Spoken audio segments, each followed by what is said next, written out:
하나님 주시는 말씀은 마가복음 1장 35절입니다. 35절입니다. 시작. 새벽 아직도 밝기 전에 예수께서 일어나 나가 한적한 곳으로 가사 거기서 기도하시더니 아멘. 이는 살아계신 우리 하나님의 말씀입니다.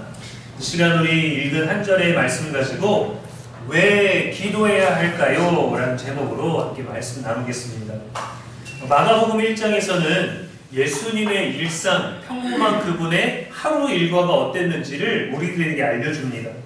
13절에 보면 예수님께서는 시험 받으셨고 14절에서 복음을 전파하셨고 21절에 회당에서 말씀을 전하셨고 25절에 귀신을 내쫓으셨고 32절에 많은 사람들을 고치셨고 38절에 전도 여행을 하셨습니다. 정말 아주 분주하고 바쁜 삶을 보내셨죠. 이렇게 바쁘게 섬기시다 보니까 금세 해 저물 때가 된 거예요. 저물어서 해질 때가 되었습니다. 예수님도 하나님의 아들이셨는데 그분에게는 무한한 능력이 있었죠. 우리가 원하고 우리가 기대하고 때론 우리도 그 일부를 좀 갖고 싶은 능력들, 기적, 귀신 내쫓음, 신유의 능력, 기도응답, 병든 자를 고치고 그런 모든 것들, 엄청난 하늘의 가르침, 지금까지 들어보지 못했던 깔끔하고 반박할 수 없는 정말 놀라운 가르침들. 근데 그런 능력을 가지고 계신 하나님의 아들이셨지만 온전한 인간의 몸을 입으셨기 때문에 저와 여러분처럼 피곤했어요. 우리가 지금은 날씨가 추워져서 조금 더 지나고 나면 날씨가 따뜻해지면 막 잠이 오겠지만 날씨가 더울 때나 노곤할 때 되면은 점심 먹고 나면 그냥 눈이 막 감기지 않습니까? 늘 긴장해 있다가 분주해 있다가 고요하게 앉아서 무언가를 집중해서 보는 게 아니라 가만히 앉아서 말하는 것만 들으면 졸려요, 여러분. 그건 당연한 겁니다. 여러분이 우리가 뭘 잘못해서 졸린 게 아니라 앉으면 졸려요. 감기약 먹고 나면 막 움직이는 게 아닌 이상 가만히 앉아서 설교 들으면 졸립니다. 저도 이제 어릴 때부터 교회에서 이제 성가대를 하는데 교회 빈자리가 있으면 목사님이 가서 무조건 하라고 하셨어요. 일부 예배 때 성가대가 없으니까 병기야 네가 가서 성가대 좀 해라. 저희 주일학교 교사 2학년에 선생님이 없단다. 병기야 네가 가서 좀 해라. 그러다 보니까 교회에서 토요일에도 아침에 갔다가 밤에 오고 주일에도 아침에 갔다가 밤에 오고 주일에는 학교 가는 시간보다 더 일찍 갔어요. 수험생 때 학교를 다니던 것보다 교회를 늘 더 일찍 갔어요. 성가대 쓰고 뭐하고 이렇게 가는데 아침에 일어날 때가 되면은 그때는 또 놀토가 없잖아요. 놀토가 없어서 오전 4교시까지 다 하고 왔었던 때라 유일하게 주일이 늦잠 잘 수 있는 날인데 유일한 그 휴일이 가장 일찍 일어나는 날이었던 거죠. 그래서 교회를 가면은 어떤 생각을 하냐면 너무 졸리고 너무 피곤하고요. 근데 성가대 연습할 때는 노래를 부르고 목사님이 예배 준비 이거저거 준비시키라고 심부름을 시키시면 분주하게 움직이니까 이때는 잠을 조금 이겨낼 수 있습니다. 근데 성가대 찬양을 마치고 나서 설교 시작한 다음부터는 정말 미친듯이 잠이 몰려와요. 뺨을 때릴 수도 없고 성가대는 또 눈에 보이는 자리랑 뺨 때릴 수도 없어서 다리를 꼬집어야 되고 손을 주물러야 되고 펜으로 막 찔러야 되고 잠을 버티는데 예배를 드리다가 말씀을 듣고 싶은데도 눈이 풀려버릴 때가 있어요. 근데 어떤 때는 그냥 자버리고 싶을 때가 있습니다. 성가대 연습까지 마치고 예배 들어가려고 가운까지 입고 났는데 그냥 졸려서 잠이 자고 싶을 때가 있어요. 그때는 어떤 마음을 갖느냐? 설교 시간에 자야지 그 생각을 합니다. 설교 시간 되면은 고개 옆으로 돌리고 눈 감고 자야지 하다가 몇 번을 이제 꼬꾸라져 봤죠. 그래서 몸이 갑자기 들썩거리기도 하고 앞으로 자빠지기도 하고 그런 경험들이 저와 여러분에게도 있지 않습니까? 근데 예수님은 영원히 피곤하시지 않고 잠도 안 주무실 것 같은데 저와 여러분과 똑같은 육신의 성정을 갖고 계셔서 피곤하셨어요. 밥을 안 먹으면 허기지셨고 하루를 쉬지 않고 다니시면 쉬셔야 했습니다. 그래서 더 먼 지역으로 가서까지 예수님은 제자들과 함께 아무도 모르게 쉬고 싶어 하셨어요. 그런데도 소문 때문에 사람들이 찾아오면 그걸 거절하지 않으셨습니다. 쉬어야 되는데 제자들을 위해서라도 제자들까지도 함께 쉬어야 되는데 거절하지 못하셨어요. 지금 날씨가 추워졌잖아요. 더 많이 추워져서 이제 히터를 틀고 점심시간 점심 딱 먹고 나면 배도 부른데 밖에는 추운데 덜덜덜 떨다 따뜻한데 와갖고 뜨거운 온기를 막 맞으면 여러분 우리가 뜨거운 탕이 들어가면 겁나 뜨거운 탕인데도 시원해라고 말하지 않습니까? 실내에 있는데 따뜻한 바람이 다 오고 땀이 나고 옷을 파카를 입고 있는 상태에서 열이 막 나면은 갑자기 그냥 졸려요. 그런 날들이 우리가 오지 않겠습니까? 저녁 시간인데도 많은 병자와 귀신 들린 자들이 예수님께 찾아왔어요. 예수님도 쉬고 싶으셨겠지만 반드시 쉬셔야 했습니다. 쉬어야 돼요, 여러분. 아무리 우리에게 젊음이 있고 체력이 있고 할 일이 많다 해도 우리는 쉴 수 있는 것도 지혜입니다. 그래서 우리들이 마음이 쉬질 못하는구나라고 하니까 주님이 그 분주한 중에도 우리들에게 참 쉼을 주시겠다고 하셨다는 거죠. 근데 이렇게 쉬어야 되는데도 사람들이 찾아올 때 예수님은 그들을 어떻게 대하셨나요? 일과 시간이 지났으니까 내일 오라고 하셨나요? 아닙니다. 브레이크 타임이니까 나중에 오라고 하셨나요? 아닙니다.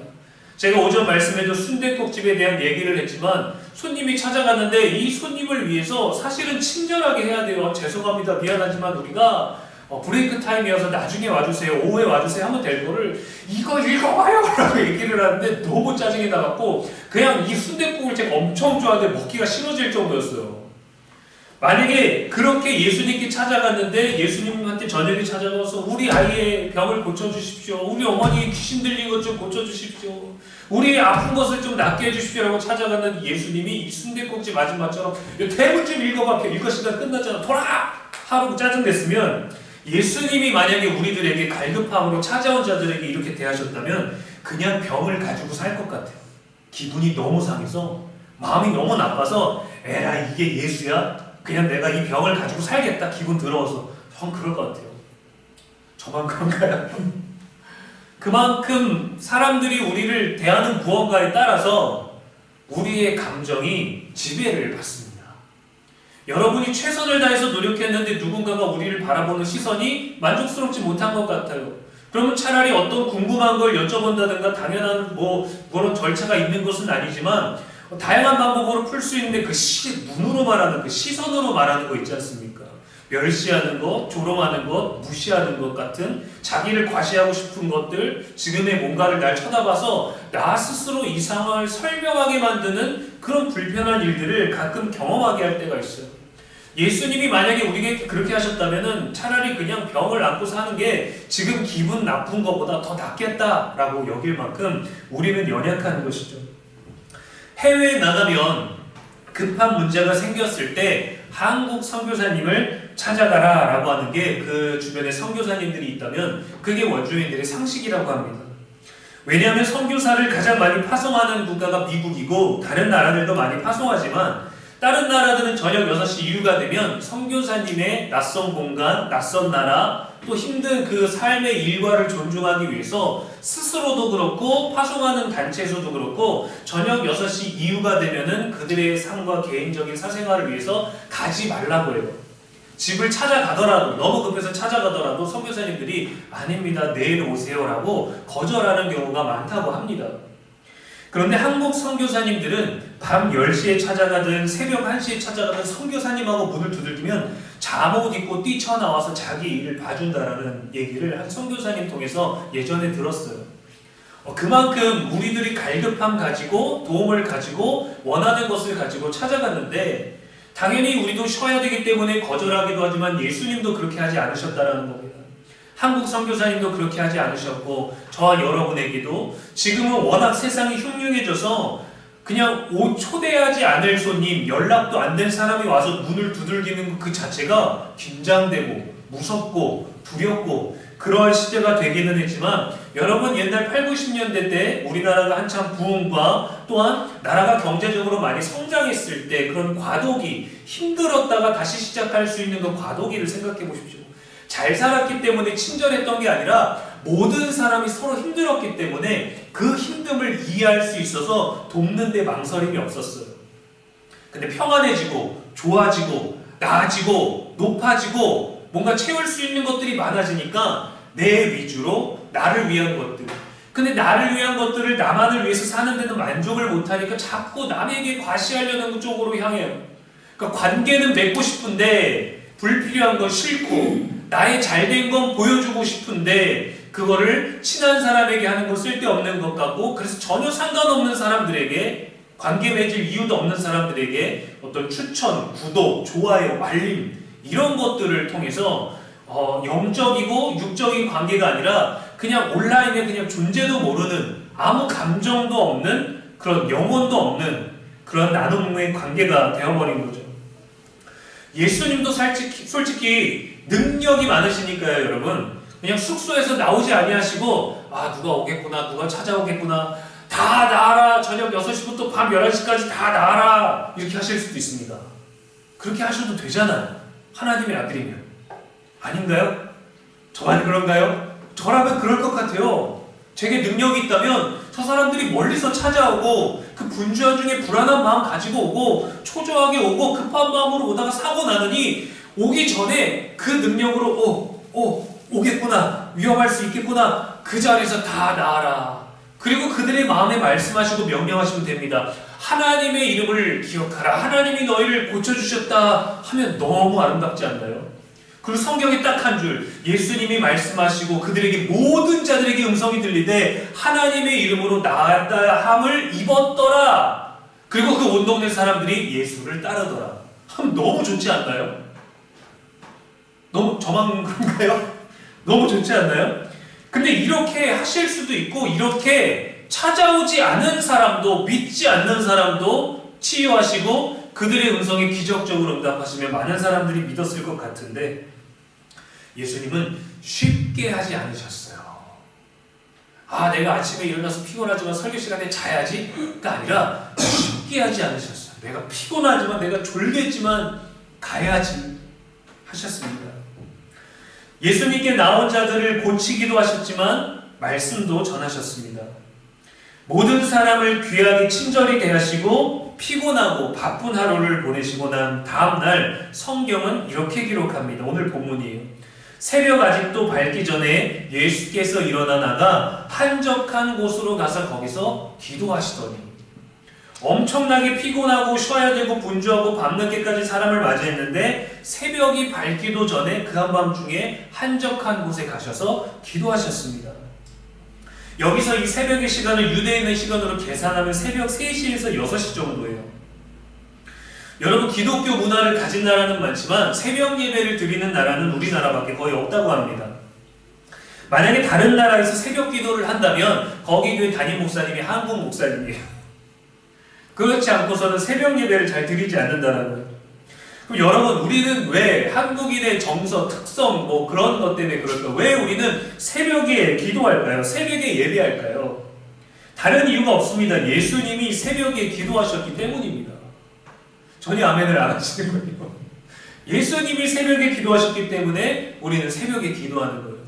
유대인들에게는 밤이 하루의 시작입니다. 밤에 아무것도 안 하고 그저 하나님이 주시는 평안한 잠을 통해서 일어나고 그 다음에 육신의 시간을 시작하기 때문에 밤이 하루의 시작이고 아침이 저녁 시간처럼 사는 거예요.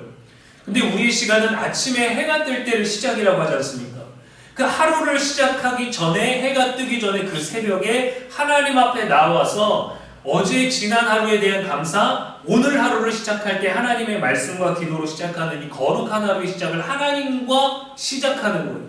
그래서 우리 한국에는 새벽 예배가 있고 우리 한국은 새벽 예배 때문에 부흥을 많이 했고 새벽에 기도하는 많은 사람들 때문에 우리나라의 어떤 그런 신앙과 바알에게 무릎 꿇지 7,000명을 남기신과 같은 놀라운 일들이 그 역사가 여전히 유지되고 있다고 저는 믿습니다.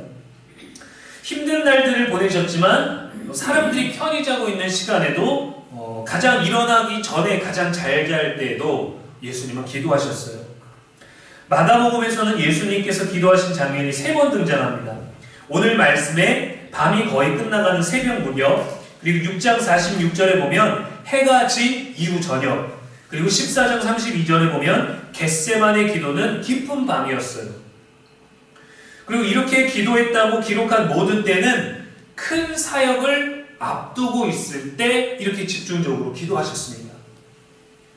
우리도 큰 일이 있기 전에 얼마나 간절하고 초조하고 불안한 마음에 기도합니까? 할 수 있는 준비, 할 수 있는 계획 많이들 했지만 그래도 시험이나 면접이나 어떤 중요한 만남, 모임 그런 것들을 할 때, 계약을 해야 될 때 우리는 굉장히 긴장하죠. 잘 이루어지고 있는데도 불안하고 잘 못 믿겠고 내가 뭐 빼먹은 건 없나? 실수한 건 없나? 그런 것들을 되새기면서 불안하게 되죠. 기도는 우리의 계약서를 바꿔주지 않습니다. 기도는 우리가 준비 안 되고 몸이 굳어져 있는 것들을 갑자기 뭐 마사지 받은 것처럼 편하게 해주지 않아요. 근데 우리의 마음과 우리의 생각과 우리의 영혼을 만져주는 거예요. 성경은 그걸 쉼이라고 해요. 쉼. 숨과 관련된 평안. 이것은 우리의 육신에 흙으로 몸을 지으신 다음에 생기를 불어넣어 주셨던 그 호흡과 같은 겁니다. 우리의 호흡을 편안하게 해주신다라는 거예요. 운동선수들이 운동 전에도 긴장하지만 이 운동을 나아갈 때 호흡이 뒤틀리지 않게 몇 년 동안 연습한 그 호흡을 유지하려고 몸을 아주 격하게 풀어냅니다. 이제 4일 뒤면은 이제 수능이 다가오지 않습니까? 수험생 자신 열심히 공부했는데도 불안해요. 저는 공부를 안 했는데도 그렇게 불안하더라고요. 공부한 사람도 불안하고 안 한 사람도 불안하고 공부하는 이 수험생의 부모와 그 가족들도 얼마나 많이 긴장합니까? 그 교문에서 철문을 붙잡고 하루 종일 무릎 꿇고 기도하시고 내 자녀 가운데 내 조카 가운데 우리 집안 가운데 수험생은 없지만 우리 교회 수험생 자녀들을 위해서 교회에 나와서 하루 종일 기도하시는 그런 기도 모임들도 있고 여러분 큰일이 있기 전에 우리는 그렇게 기도하죠. 우리가 기도하는 바람들은 이 큰일이 잘 되게 해달라고 이 큰일들이 잘 풀어지게 해달라고 잘 성공하게 해달라고 기도하지만 하나님 예수님이 이 시간에 우리를 기도하게 하신 많은 이유 중에 하나는 우리의 안정, 평강, 쉼입니다. 기도자의 마음에 쉼을 주시는 거예요. 평안을 주시는 거예요. 불안해하고 있는 걸 불안해하지 말라고 두려워하고 있는 걸 두려워하지 말라고 성격에 따라 때로는 꼼꼼해서 그 어느 하나도 자신이 자신 스스로를 옥죄면서 바쁘게 힘들게 아주 완벽하게 해내는 사람들이 있습니다. 틈이 없어요. 그 틈에 쉼을 주시는 거예요. 긴장한 마음에 완벽주의의 마음에 너무도 느슨한 마음에 쉼을 주시기를 원하시는 겁니다. 그래서 기도가 답이 되는 거죠. 근데 새벽에도 기도하셨다는데 그렇다면 우리는 또 밤에는 왜 또 그 철야 기도를 하고 왜 밤에도 기도합니까? 예수님도 저녁에 한밤중에 기도하셨기 때문입니다. 제가 알려드리고자 하는 게 아니라 예수님이 새벽에도 기도하시고 밤에도 기도하시고 한밤중에도 기도하셨어요. 그럼 우리도 그때 기도하는 것이 마땅하지 않겠습니까? 아멘을 여전히 안 하시네요. 무한한 능력을 주신 하나님이셨어요, 여러분. 무한한 능력을 주신 하나님의 아들이셨고 하늘의 권세를 받으신 분이십니다. 그분에게 과연 기도가 필요할까요? 내가 내 자신에게 기도할까요? 내가 내 자신에게 기도해서 내가 능력이 있는데 그 능력을 발휘하게 해주십시오. 내가 나한테 부탁할까요? 하나님 그 자신이셨는데도 예수님은 그런데도 기도하셨습니다. 언제 어느 때가 되면 기도할 수 있을까요, 여러분? 언제 어느 때가 되면 우리가 기도하게 될까요? 우리가 기도하기를 마음 먹을 때입니다. 기도가 필요해지면 기도할까요? 아니요. 우리가 그렇다면 더 필요한 할 수 있는 육체적인 것들을 더 많이 고민하게 됩니다. 왜냐하면 우리들의 습관이 그렇거든요. 그래서 영적인 거룩한 습관이 필요해요. 기도는 갑자기 저절로 되지 않습니다. 기도할 마음, 기도할 사명은 주시지만 갑자기 기도해야 되겠다라는 우리들의 어떤 일상이 바뀌어버리지 않아요. 기도할 의지와 실제로 기도하는 자세와 시간의 투자가 있어야 됩니다. 기도는 양도 참 중요하고 질도 중요하지만 기도의 분량도 중요해요, 여러분.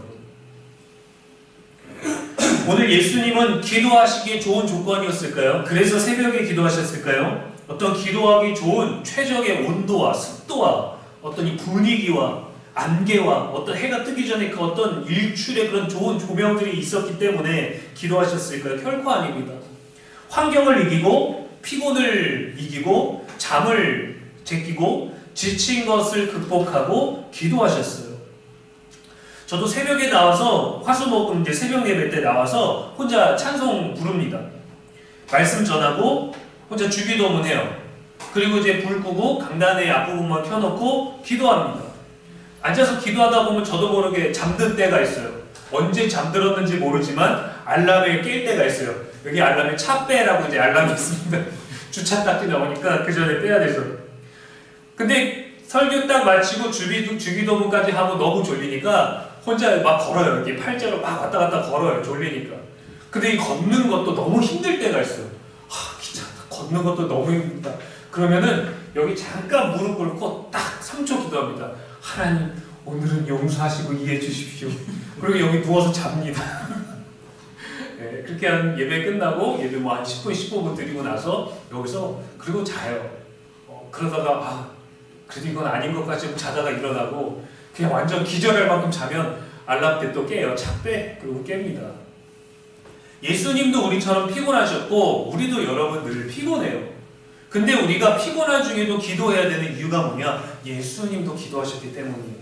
하늘의 모든 권세를 가지신 분도 기도를 하셨는데 우리가 당연히 기도해야 되는 것을 강조하는 것은 너무도 당연한 것이죠. 성령의 능력을 한없이 받으셨기 때문에 모든 것 가능하셨어요. 그럼 예수님은 쉬시고 오히려 제자들이 더 많이 기도해야 되지 않겠습니까? 근데 제자들은 예수님 잡히시던 밤 그때에도 잠에서 이겨내지 못하고 깨지 못하고 한시도 깨어있지 못하느냐, 마음은 원이로되 육신이 약하구나라고 하셨어요. 마음에는 있는데 몸이 약한 건 우리가 어떻게 할 수 없습니다. 그러나 기도할 의지가 더 있다면 안 자기 위해서 애를 썼을 거예요. 저도 저기 가서 세수도 해보고 머리는 못 감지만 손 막 씻어가지고 양말 벗고 여기 차가운 바다 걸어보고 그렇게도 해봤지만 요즘에는 저도 몸이 지쳐갖고 자는 날들이 더 많은 것 같아요. 그래도 꼭 기도 시간은 채우고 자지만 기도는 많이 하면 많이 할수록 좋아요. 한 번 해서 좋다가 아니라 많이 하면 많이 할수록 좋습니다. 왜 마가복음은 아무런 부족함도 없으신 예수님께서 기도하신 것을 우리들에게 전해줄까요? 그리고 왜 우리들에게 이 기도를 강조할까요? 제자들에게 더 많이 기도하고 제자들이 더 많이 쫓아와야 될 텐데 제자들보다 왜 더 많이 기도하셨을까요? 예수님의 기도 생활은 저와 여러분을 위한 겁니다. 성도를 위한 거예요. 인간의 몸으로 오셔서 우리를 위해서 기도하신 건 사람이 하나님 앞에 어떻게 살아가야 되는지를 보여주시기 위한 것입니다. 육신을 가진 영혼은 하나님 앞에 이렇게 기도해야 한다. 쉬고 싶지만 기도해야 한다. 전능하신 하나님의 아들이 기도하셨다는 것은 이 땅을 살아가면서 그 누구도 기도하지 않고는 살 수 없다라는 것을 보여주신 거예요. 나는 저녁 9시가 되면 기도해야 돼 했는데 뭐 그날 저녁에 뭐 회식이 있다던가 모임이 있다던가 뭐 누가 불러냈다던가 급한 일이 있다던가 못했어요. 그러면 그 시간을 채우기 위한 다른 시간을 우리가 내야 되는 겁니다.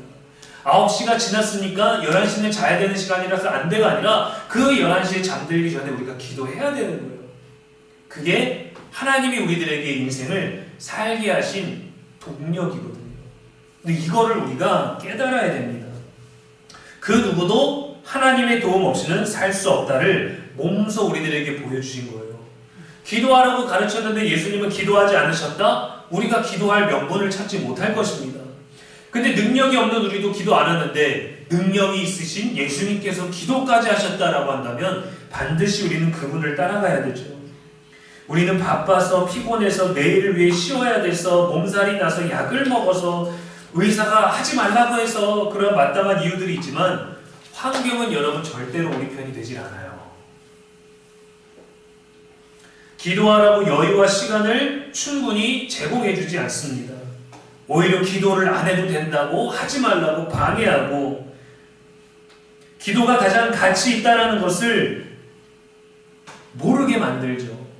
더 효과적인, 실제적인, 현실적인 일을 해 라고 하죠. 그래, 빨리 이걸 준비하자. 빨리 뭔가를 하자. 미국의 대형교회인 윌로우 크릭 교회의 빌 하이벡스 목사님 책 중에 너무 바빠서 기도합니다라는 책이 있어요. 너무 바빠서 기도를 못하겠습니다가 아니라 너무 바빠서 기도합니다라는 책이에요. 너무도 당연히 마땅히 성도는 그리스도인은 기도해야 된다는 걸 알려주죠. 우리가 기도했는데 아무것도 주지 않으시고 응답하지 않으시는 것 같더라도 우리는 기도해야 됩니다. 기도해야 돼요. 기도의 삶을 보이셨기 때문이고 시간이 새벽이라서 우리가 기도한다 아닙니다. 새벽의 시간에 더 특별한 힘이 있는 건 결코 아니에요. 저녁 시간은 뭐 기도가 더 잘 돼서 하나님이 더 잘 들리시거나 밤에는 소리가 더 잘 전파된다고 해서 밤에 기도하면 더 뭐 하나님이 잘 들으신다? 아닙니다. 기도를 많이 하면 할수록 기도자가 부유해지는 거예요. 기도자가. 기도자가 변하는 거예요. 기도를 많이 하면. 기도를 하지 않으면 영적 결핍이 찾아올 수밖에 없죠. 둘 중 그 어떤 것도 느끼지 못한다면 당장부터 기도해야 됩니다. 지금부터 열심히 기도해야 됩니다, 여러분. 기도는 우리 일상에서 많은 선택과 고민 가운데 놓여 있을 때 지혜를 줍니다. 예정된 일정을 맞이할 때 마음가짐을 다듬어주고 우황청심원을 먹는 것보다 더 평안함을 줍니다. 예수님만을 위한 특별한 장소를 말하는 게 결코 아니에요. 우리들의 망설임에도 도움을 주고 우리가 할 수 있는 일이어도 기도를 통해서 지혜를 얻고 점검을 하고 실수를 했을 때 대처하는 방법까지도 배울 수가 있는 것이고 인간적인 연약함을 채울 수 있는 영적인 것들을 배우고 하나님께 맡기는 인생이 거룩한 훈련을 하는 겁니다. 기도의 장소도 중요하죠. 예수님께서도 아무 데서나 하지 아니하시고 한적한 곳에 가셔서 홀로 기도하셨습니다. 방해받지 않기 위해서. 예수님만이 기도하셨던 특별한 장소가 있는 게 아닙니다. 기도에 내가 집중할 수 있고 방해받지 않고 구별된 공간을 택하셨다라는 거예요. 우리에게는 이 성전이 있죠. 기도하는 자들에게, 믿음 있는 자들에게 내가 어디를 가다가 갑자기 기도해야 되겠다라고 느낄 때 성전을 가는 겁니다. 나는 솔로라는 프로그램이 있어요. 거기에서 제가 한 방송을 본 적이 있는데 거기에 보면은 이제 결혼을 했다가 이제 혼자가 된 이제 돌싱이 되신 분들끼리 모여서 서로를 이제 남녀 사이 알아가는 겁니다. 그러다가 어떤 사람이 실수를 했고 어떤 사람이 이제 다른 사람들에게 많은 오해를 만들어서 마음이 너무 힘들어서 집으로 돌아가고 싶은데 그렇게는 못하겠고 책임감 있는 행동을 하기 위해서 이 상황에 자기 자신을 다스리기 위해서 그 숙소 정해져 있는 세트장 거기 함께 머무는 곳에 나와서 어디를 가냐면 근처에 있는 교회를 검색해서 갑니다. 지금은 예배 시간이 아닙니다. 예배 시간은 더 나중이어야 했는데 아닙니다 목사님, 저는 여기서 기도하고 마음의 안정을 위해 얻기 위해 왔습니다. 방송 중이었는데도 그 방송의 카메라맨이 그 사람이 교회 가서 기도하는 것까지 눈물 흘리는 것까지 다 찍고 돌아왔어요. 그렇게라도 성전을 찾아갈 수 있는 게 우리들의 특권 아닙니까 여러분? 우리가 있는 곳도 거룩하게 기도로 만들어갈 수 있지만 우리의 거룩성이 세상을 감당하기에 부족하고 내가 이 세상의 환경과 감정과 조건을 이길 수 없다면 언제든지 교회를 검색해서 기도하러 왔습니다 라고 찾아갈 수 있는 거예요. 근데 우리가 교회를 찾아갔는데 브레이크 타임입니다. 그 교회 편말 좀 읽어보십시오. 이렇게 교회가 되면 됩니까? 안 됩니다. 어제 어르신이 오셨는데 안산 부고 카페라고 하던데요. 여기 무슨 카페 이거 보십시오. 교회 십자가 아닙니까? 이렇게 되면 누가 교회를 오겠어요? 피곤해도 힘들어도 마음이 분주해도 우리는 늘 예수님의 마음을 품고 환영하고 맞아줘야 돼요. 그것을 위해서 이 평정과 이 안정과 평안을 위해 쉼, 기도가 필요한 겁니다. 기도가. 기도가 일하는 창고가 될 수도 있고 방이 될 수도 있겠죠. 우리는 근데 기도하고 있음을 증명하는 게 아니라 하나님과만의 은밀한 영적인 소통이 필요하기 때문에 기도하는 거예요. 이 성전에 앞자리에 오면 기도가 더 잘 된다. 이쪽 자리에 앉으면 기도가 더 잘 된다. 여기에 우측 좌측에 앉아야 기도가 잘 된다. 목사님 자리에 앉아야 기도가 잘 된다. 아무도 없을 때 와서 몰래 목사님 자리에서 기도하면 더 응답이 잘 되겠지. 그런 건 없습니다. 어디에서 어떻게 기도하느냐가 아니라 어떤 마음으로 하나님과 만나기를 소망하느냐예요. 가끔 교회 가면요, 교회마다 이 성전에 고정 자리가 있습니다. 여러분 잘 보면은 저희도 보면은 여러분 막 섞어 앉지 않잖아요. 상대방의 자리를 알기 때문에 그 자리에 결코 침범하지 않아요. 늦게 왔을 땐 뒤에 앉거나 교회 처음 오시는 분이나 오랜만에 오신 분이 잘못 앉으면 다른 자리에 앉거나. 근데 성전이 엄청 넓어서 만약에 한 1000석이 되는데 200석의 성도님이 오시고 나머지 800석이 있는데도 내 자리에 앉아야 되는 분들이 꼭 계십니다. 거기서 말씀을 들어야 은혜가 되고 거기서 기도를 해야 하나님 기뻐 받으시고 거기서 35도 각도에서 십자가를 봐야 뭔가 은혜가 더 되고 거기서 해야 방송에도 안 잡히고 거기서 해야 스피커가 잘 들리는 성도님들만의 거룩한 공간이 있어요. 근데 기도하는 사람은요 이런 걸 따지지 않아요. 기도하는 사람은 내 자리가 아주 복된 자리라 할지라도 양보하는 사람이 기도하는 사람입니다. 예전에 큰 교회에 있을 때도 저는 방송부를 맡아서 위층에 방송실에만 있었어요. 근데 참 예배 때마다 기도를 많이 하시는 분이셨는데 갑자기 예배 중에 찾아오셔갖고 주일 11시 대예배 때 찾아오셔가지고 문 열고 들어오시더니 방송실이 있거든요. 예배 중에 들어오지 마세요 돼 있거든요. 근데 들어오셨어요. 문 열고. 이게 못 읽어보셔서 할 수 없잖아요. 들어오시는데 어떻게 어서오세요 무슨 일이십니까? 라고 했더니 갑자기 내가 감동해갖고 성령이 나한테 말하고 했는데 대체 왜 우리 교회는 광고가 예배 전에 있나요? 그 얘기를 하시는 거예요. 그리고 왜 광고를 목사님이 얘기를 안 하고 왜 방송으로 녹화된 방송으로 예배를 하나요? 이게 이 방송이지 예배요? 하고 갑자기 한 10분을 목사님 설교 중인데 오셔갖고 막 성령이 막 말하게 시켰다고 하고 내가 기도하는 사람이니까 여기까지만 말하고 갈게요 하고 가셨어요. 감사합니다 라고 했는데 기도하는 사람은요 그렇게 나오지 않아요. 자기만의 세상, 자기만의 자리, 자기만의 고집이 있는 겁니다. 세 사람이 와서 잘 모르고 어디 앉아야 될까? 오늘은 용기 있게 앞에 앉아야지. 앞에 앉았는데 거기 제 자리예요. 나오세요. 아, 미안합니다. 제가 오늘 처음 왔는데 좀 당황해서 그런데 여기 앉으면 안 될까요? 내 자리라고요. 나와요. 그러면 이분이 교회 처음 오셔서 여기서 은혜를 받으실 수 있을까요? 이거 갖고 싸우는 거 하나님 기뻐하실까요? 목사님한테 가서 중재하면 누구 보고 어떻게 앉으라고 해야 될까요? 처음 온 사람에게 양보하라고 해야 됩니까? 늘 여기서 능력 있게 기도한 사람에게 앉으라고 해야 됩니까? 예수님은 뭐라고 하실까요? 근데 우리가 예수님의 말씀을 듣기 전에 우리 안에 답은 정해져 있지 않나요? 기도하는 사람이니까 함께 기도하고 양보하고 거기 앉아서 성경책 놓으면은 대부분 안 건듭니다. 근데 이제 늘 기도를 엄청 많이 하시는 분들은 성경책 두고 텀블러 두고 물통 두고 알람 시계 두고 바로 출근하니까 거울도 두고 담요도 두고 실내화도 두고 살림을 거기다 차려놓으시는 분들도 계세요. 결코 나쁜 것은 아닙니다. 그만큼 교회 성전에 많이 머무시고 모든 교인들이 몇천 명 돼도 양보할 수 있고 이해할 수 있으니까.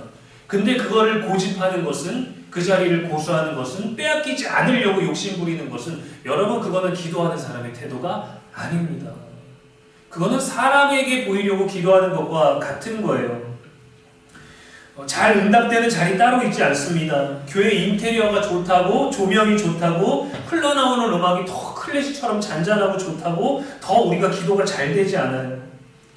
하나님과의 은밀한 교제가 있는 한적한 곳, 집중할 수 있는 시간과 공간, 여러분의 영혼을 위한 시간을 반드시 따로 구분하시기를 축복합니다. 꼭 해야 돼요, 여러분. 운전하는 중일지라도 아무에게도 방해받지 않고 아무에게도 시선과 듣는 것을 빼앗기지 않는 구별된 하나님과만의 시간이 필요합니다.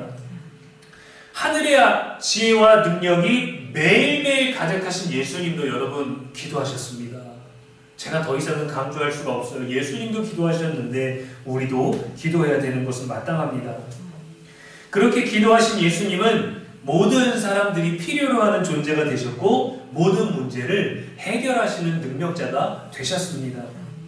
많은 재능과 또 경험과 전문성과 지식을 가지고 있는 여러분들일지라도 늘 하나님께 기도하심으로 참으로 여러분의 주변에서 꼭 필요한 중보자가 될 수 있기를, 기도자가 될 수 있기를 주님의 이름으로 간절히 축원합니다.